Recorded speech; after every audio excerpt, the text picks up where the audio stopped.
Hey there, so Lee Ernst here again. This is part three in today's June 14th, 2021 session here about your buyers and a little bit about the sellers. So I think we're going to focus on buyers and what you need to do to make it happen so that you can get your offer accepted. Because again, it appears buyers and the agents are in the same category with taking about, I don't know, 3 transactions or 3 offers or 3 whatever to get one to stick. So that's a little bit rough, right? So if you want to shorten that, get your first offer accepted, cool.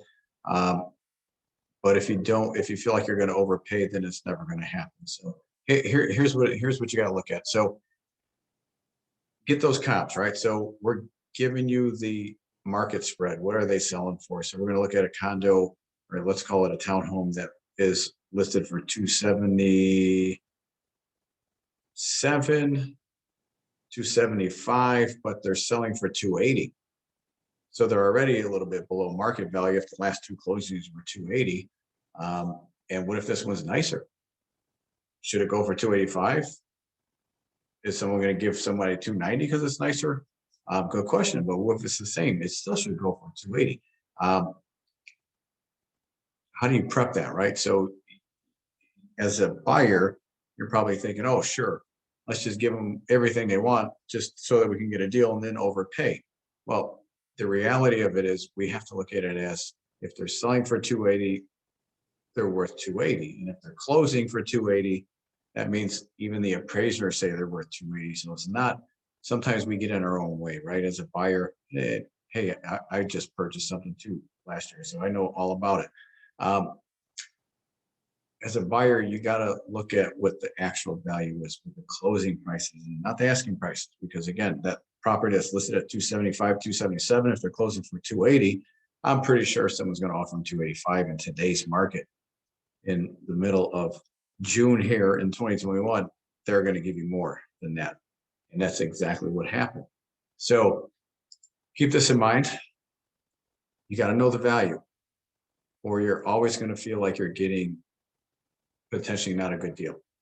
But if it's market value, you're fine. You should feel good about it, because that's really what it's about, right? You're a buyer. You don't want to get hosed. You want to be taken advantage of. You want to feel good about your purchase. So make sure you know the value. So you need a good agent to make sure they pull up the right comps, the same comps. It's townhomes and condos. It should be easy, right? I mean, come on.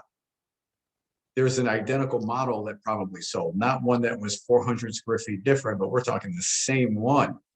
It's easy to find if it's a condo and townhome. Single families, you're going to have a little bit harder time to try to get the exact value, but these are super easy. So if you're out there buying condos and townhomes, any good agent should be able to find you exactly what the real value is. So keep this in mind. We want you to feel good about your purchase.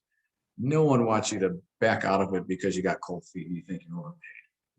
9 out of 10 times, if you do that, I bet you that other second buyer in line probably had to match your price anyway, and then they get the property and you don't. Oh man, it happens. But again, what do you got to do to feel comfortable? You also got to be ready to pull the trigger. So you need to get all your ducks in a row. Oh, that could be video 4, but I'm going to hint on it right now. Get that pre-approval. Talk to the lender. Make sure that you know what you're getting yourself into. Any good lender is going to pull up an exact dollar amount that your payment's going to be and what you should not go over and under, including taxes, but don't let it sweat you too much, because some people get involved with every $10, which is not going to make a difference in your life. So think about this too. You want something to happen. You want a property.